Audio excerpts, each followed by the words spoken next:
ये बात तो हम सब जानते हैं कि हनी पाजी म्यूजिक इंडस्ट्रीज के किंग हैं, लेकिन साल 2014 में एक कंसर्ट के दौरान कुछ ऐसा हुआ जिसकी वजह से हनी पाजी की पूरी दुनिया ही पलट दी। कुछ ये था कि हनी पाजी एक वर्ल्ड टूर पर थे और यूएसए में अपना कंसर्ट कर रहे थे। तभी अचानक कंसर्ट के बीच में ही उन्हें कुछ बहुत ही ज़्यादा डरावना ख्याल आने लगे और ख्याल कुछ ऐसे आ गए कि वहाँ पर मौजूद लोग यानी कि उनके फैंस उन्हें मार देंगे। डर इतना बढ़ गया कि हनी पाजी स्टेज पर से उतरे और कंसर्ट के बीच में ही छोड़कर चले गए। और बस फिर क्या था, इस एक इंसिडेंट ने सब कुछ बदल के रख दिया। लोगों ने तरह तरह की बातें की, अफवाह उड़ाई कि हनी सिंह पाजी नशा करता है, किसी ने कहा कि लड़कियों के चक्कर में रहता है इसलिए उसका करियर डूब गया, और जाने क्या क्या बात की।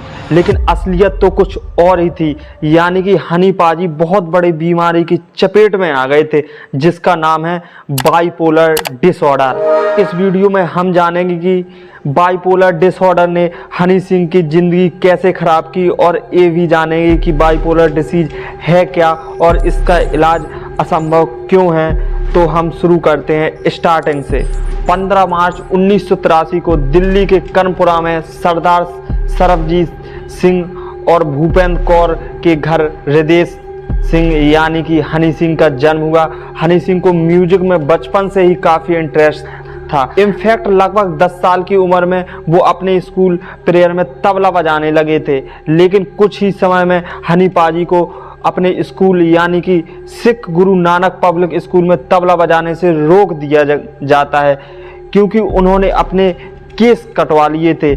इसलिए आपको बता दूं, सिखों में बाल 5 सिख आइडेंटिटी मार्कर्स में से एक होते हैं, इसलिए हनी सिंह को अपने स्कूल में तबला बजाने से रोक दिया था बालों के कटवाने के चलते। स्कूलिंग के दौरान हनी सिंह का म्यूजिक से कुछ ज़्यादा ही लगाव था, इसके कारण उसे 12वीं क्लास दोबारा करनी पड़ी। अब जैसे तैसे स्कूलिंग कंप्लीट होती है, इंडियन पेरेंट्स की एक तरह की एक ख्वाहिश होती है कि हमारा बच्चा इंजीनियरिंग करे, तो वह अपने पेरेंट्स की बात को मानते हुए इंजीनियर करने लगे और अपने स्वार्थ के लिए दिल्ली के स्किनिटी स्कूल ऑफ बिजनेस से बीएससी आईटी में हनी सिंह ने एडमिशन ले लिया। बीएससी आईटी में एडमिशन लेने के पीछे हनी सिंह का खुरापाती स्वार्थ ये था कि कंप्यूटर के माध्यम से वह रात में सॉन्ग को एडिट करते रहें और रीमेक्स को बनाते रहें, जिससे उनका म्यूजिक से नाता दूर दूर तक न छूटे। हनी पाजी कॉलेज टाइम से घर आते थे और कॉलेज टाइम जैसे ही वह कॉलेज से निकलते थे और कॉलेज ख़त्म होता था तो वह पास के डीजे में म्यूजिक वहां सीखा करते थे, और कॉलेज से आते ही वह रात में अब कंप्यूटर के माध्यम से अपना म्यूजिक को एडिट करते थे। और जैसे तैसे उनकी स्कूलिंग कंप्लीट होने के बाद उन्होंने अच्छा खासा म्यूजिक सीख लिया था, जिससे हनी सिंह को एल्बम प्रोड्यूस करने की अच्छी खासी सेंस आ गई थी। और फिर हनी सिंह अपने म्यूजिक को दिल्ली के फेमस क्लबों में रीमेक्स देने लगे और देखते देखते दिल्ली के क्लब में इंग्लैंड से आए ललित कालिया ने हनी सिंह के रीमेक्स को सुना और हनी सिंह को एक यूके की कंपनी के साथ कॉन्ट्रैक्ट में साइन किया, और फिर इस एल्बम पर हनी सिंह काम करते रहे और हनी सिंह का पहला गाना लॉन्च हुआ जो कि बहुत ही बुरी तरह से फ्लॉप हुआ।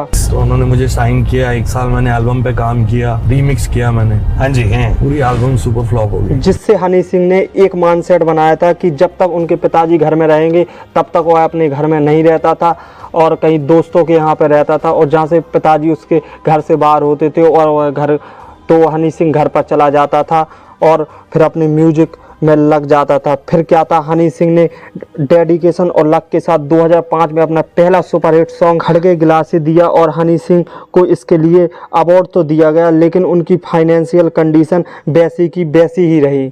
इसके बाद हनी पाजी ने कई सुपर सॉन्ग निकाले और फिर इसके बाद सॉन्ग निकालने के बाद उन्हें कई कंट्रोवर्सी से गुजरना पड़ा, जिसमें रफ्तार बादशाह जैसी कई कंट्रोवर्सी हो गई कि ये सॉन्ग उनका था और क्रेडिट हनी सिंह ने लिया। फिर इसके बाद वह बहुत ही ज़्यादा कंट्रोवर्सी में फंसते ही गए। सुना था वैसे रफ्तार भी अगज है मैंने पहला गाना स्वैग मेरा देसी सुना था, लेकिन 10 साल बाद मुझे पता चला मैंने पहला डोप शो सुना था।